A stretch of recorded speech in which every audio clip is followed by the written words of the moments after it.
নমস্কাৰ, বলেন। কি বলবেন, প্ৰথম আপনি বলুন। আমি অসমৰ প্ৰতিটো সমষ্টিত মহিলা উদ্যমিতা আঁচনিৰ ধন বিতৰণ কৰিছোঁ। আজি বৰাক উপত্যকা, ৰামকৃষ্ণ নগৰ আৰু শিলচৰ বিধানসভা সমষ্টিৰ হিতাধিকাৰীসকলক আমি ধনৰ বিতৰণ কৰিলোঁ। আবেলি 5টা বজাত শিলচৰ মেডিকেল কলেজত নতুন ছুপাৰ স্পেচিয়েলিটি ব্লক এটাৰো আমি আধাৰশিলা স্থাপন কৰিম আৰু কেইবাটাও নতুন আঁচনি আজি মই উল্লেখ কৰিছোঁ। অহা 2-3 মাহত শিলচৰৰ ফ্লাইঅভাৰ, মধুৰাঘাটত নতুন দলং, বিভিন্ন কাম আৰম্ভ হ'ব। টোটেল আজি আমি যিখন ফ্লাইঅভাৰ হ'ব, সেই ফ্লাইঅভাৰখনৰ কষ্ট অলমষ্ট 600 crores হ'ব। আজি যিটো আমি ছুপাৰ স্পেচিয়েলিটি হস্পিটেল বনাই আছোঁ 240 crores, 840। মধুৰাঘাটৰ ব্ৰিজ 100 কোটি, চ' 950 এইৰকম। স্যাৰ, আজি গৰিমা শইকীয়া আৰু পামী বৰঠাকুৰক SIT মই নাভাবোঁ যে পামী বৰঠাকুৰক মাতিছে, লগত গৈছে, কিন্তু SIT গৰিমাৰ গাৰ্গৰ পৰা কিছুমান ইনফৰমেশ্যন ল'বলগীয়া আছিলে। আমি কৈছিলোঁ ঘৰত ল'ম নেকি, তেখেতে কৈছে যে ঘৰত নালাগে, মই নিজে CIDত যাম, আৰু সেইকাৰণে তেওঁ CIDত আহিছে। কিন্তু আমি তেওঁক কৈছিলোঁ যে লাগিলে আমি আপোনাৰ ঘৰত যাম, কিন্তু তেওঁ নিজেই CID অফিচত আহিবৰ কাৰণে সিদ্ধান্ত গ্ৰহণ কৰিছে। এইটোতো আজি IGP প্ৰেছ কনফাৰেন্স অলৰেডি গুৱাহাটীত দি দিছে ৰাতিপুৱা। স্যাৰ, এটা কথা বিৰোধী দলে সদায় কিন্তু সমালোচনা কৰিছে যে বিজেপি কিয় জাষ্টিছ ফৰ জুবিন কৰিছে, আপুনি কেতিয়া নামিব সেইটো এওঁলোকে সুধি আছে। ময়ো নামি আছোঁ চাৰ্জশ্বিট দিয়াৰ পিছদিনা।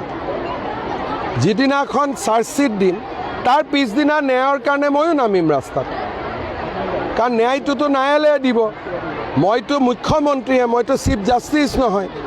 গতিকে যিদিনাখনে আমি SIT ৰিপৰ্ট দি দিম, পিছদিনাখনৰ পৰা ৰাস্তাত ময়ো নামিম, কাৰণ ময়োতো জাষ্টিছ ফৰ জুবিনতে আছোঁ। ন্যায়ালয়ৰ ওপৰত আস্থা ৰাখিব লাগে আৰু ন্যায়ালয়েও সোনকালে জাজমেণ্ট দিব লাগে, এইটোৱে কথা। আপুনি যেতিয়া আহিছিলে স্যাৰ, তেতিয়া আপুনি কৈছিলে কি 15 নৱেম্বৰৰ ভিতৰত শিলচৰৰ মিউনিচিপাল ইলেকশ্যনটো হ'ব, কৰ্পোৰেশ্যন ইলেকশ্যনটো। অলপমান BTCৰ ইলেকশ্যনত আমাৰ বহুত সময় গুচি গ'ল, সেইকাৰণে এতিয়া আমি মিউনিচিপালিটি ইলেকশ্যন, ষ্টেট ইলেকশ্যন কমিশ্যনে দিন দিব। কিন্তু BTCৰ ইলেকশ্যন, জুবিনৰ ঘটনা গুৱাহাটীত কোনো অফিচতে বহিব পৰা নাই। এতিয়া কোনো আজিৰ দিনত গুৱাহাটীত গ'লে অফিচ কাছাৰীত কোনো কামেই নহয়, চব এটা খুব ডিফিকাল্ট পিৰিয়ডৰ মাজেদি আমি গৈ আছোঁ। গতিকে তাতে এতিয়া ইলেকশ্যনৰ কথা পাতিলে মোক উল্টাই মানুহে গালিহে দিব। এতিয়া মইতো এইটো ক'ব নোৱাৰোঁ, মই কেনেকৈ জানিছিলোঁ যে জুবিন গাৰ্গ আমাৰ মাজৰ পৰা আঁতৰি যাব। Dolu Airport has been cleared by Airport Authority. Now it will go to Standing Finance Committee. Thereafter it will go to Cabinet. I think within this year every process will be completed. একো SOP দিয়া নাই। ৰাতি 10টাৰ পিছত কোন যাব লাগে? নাই, ৰাতি 10টাৰ পিছত অসমত কোনো কামাখ্যা মন্দিৰতো নাযায়। এনে কিছুমান কথা কৈ মানুহক উত্তেজিত কৰিব নালাগে, লাগিলে তেওঁ যোনেই নহওক কিয়। ৰাতি 10টাৰ পিছত মানুহ কামাখ্যা মন্দিৰতো নাযায়, 10টা বজাৰ পিছত কোনো মন্দিৰত নাযায়, কোনো কলেজত নাযায়, কোনো ইউনিভাৰ্চিটিত নাযায়। ৰাতি সোণাপুৰত লোকেল মানুহ থাকেতো, তেওঁলোকে ইমান মৰমেৰে জেগাখন এৰি দিছে। এতিয়া তেওঁলোকক গোটেই ৰাতি আমি দিগদাৰি কৰি থাকিম নেকি? মোৰ ঘৰৰ কাষত সমাধি আছে, মই ইমান মৰমেৰে মাটিখিনি দিছোঁ, এতিয়া তেওঁলোকক গোটেই ৰাতি আমি কষ্ট দি থাকিম নেকি? গতিকে এইটোতো মানুহে বুজিব লাগিব যে তাত কাষত ওচৰ চুবুৰীয়াও আছে। এনে আৰু মানুহক উত্তেজিত কৰিব খুজিলেইতো নহ'ব।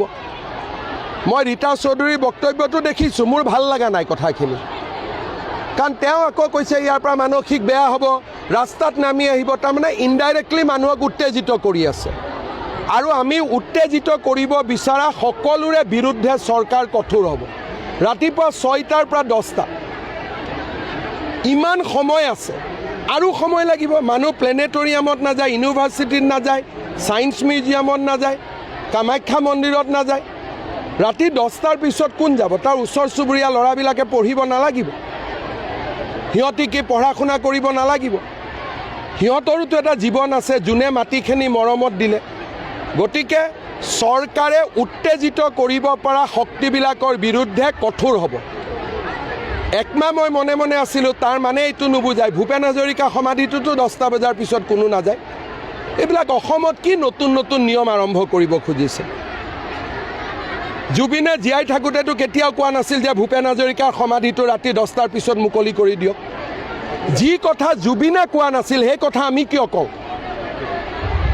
কেতিয়াবা জুবিনে ডিমাণ্ড কৰিছিল নেকি যে ৰাতি 10টা বজাৰ পিছত ভূপেন হাজৰিকাৰ সমাধিটো খুলি দিয়ক বুলি যিটো কাম জুবিনে জীয়াই থকা দিনত কৰা নাছিল জুবিনৰ নাম লৈ জুবিনৰ মৃত্যুৰ পিছত এইবিলাক কাম আমি কৰিব নাপায় ক'ব পাৰে 10টাৰ জেগাত 10:30 কৰি দিয়ক বেলেগ কথা বোলে 10টাৰ জেগাত 11টা কৰি দিয়ক বেলেগ কথা কিন্তু এইবিলাক কি কথা নতুন ল'ৰা উত্তেজিত হৈ যাব নতুন ল'ৰাৰ আৰু বেলেগ কাম নাই উত্তেজিত হ'ব নিজৰ অসমত নিজে উত্তেজিত হ'ব অসমখন তেওঁলোকৰ জন্মভূমি নহয় নতুন ল'ৰাৰ অসমখন মাতৃভূমি নহয় নতুন ল'ৰাই মোতকৈ অসমক বেছি ভাল পায় সেইকাৰণে অসমত আজিলৈকে এটাও গণ্ডগোল হোৱা নাই আৰু 26ৰ ইলেকশ্যনতো মানুহে আমাকে বেছি ভোট দিব জুবিনক ছিংগাপুৰৰ পৰা আনিলোঁ জুবিনক ইমান ধুনীয়াকৈ আমি অন্ত্যেষ্টিক্ৰিয়া কৰিলোঁ জুবিনৰ ন্যায় দিম চাৰ্জশ্বিট দিম গতিকে যদি মইতো ৰাজনীতিৰ পৰা জুবিনক 1000 কিলোমিটাৰ দূৰত ৰাখিম কিন্তু যদি জুবিনৰ নাম লৈ কোনোবাই ভোট দিয়ে সকলোৱে বিজেপিক প্ৰথম চিন্তা কৰিব যে বিজেপিয়ে ইমান ধুনীয়াকৈ জুবিনৰ কামবিলাক এটাৰ পিছত এটাকৈ কৰি গৈছে কিন্তু মই জুবিনৰ নামত ভোট নিবিচাৰোঁ তেওঁ ৰাজনীতিৰ পৰা 1000 কিলোমিটাৰ দূৰত থকাটো মই বিচাৰোঁ কোনো বৈতৰণি নাই কোনো এইবিলাক ইছ্যু নাই এইটো ইছ্যু বিৰোধীয়ে জীয়াই ৰাখিছে এগেইনষ্ট হিন্দু ছ'চাইটি অখিল গগৈয়ে জীয়াই ৰাখিছে not against BJP against Hindu কয় জুবিনৰ জাতি নাই কি তেওঁ অসমীয়া নহয় জুবিনৰ ধৰ্ম নাই তেওঁ কি হিন্দু নহয় তাৰমানে অখিল গগৈৰ দৰে মানুহবিলাকে জুবিনক বিজেপিৰ বিৰুদ্ধেতো ব্যৱহাৰ কৰি লাভ নাই বিজেপিটো ইলেকশ্যনত জিকিবই হিন্দু সমাজক দুৰ্বল কৰাৰ কাৰণে ব্যৱহাৰ কৰি আছে সেইটো মই কেনেকৈ ক'ব পাৰোঁ ভাই এইটোতো নাড্ডাজীক সুধিব লাগিব এতিয়া মই যদি গুৱাহাটীত ইলেকশ্যনৰ কথা পাতোঁ মানুহে মোক খুব গালি দিব 2 সপ্তাহ অলপ পৰিৱেশটো ভাল হ'ব দিয়ক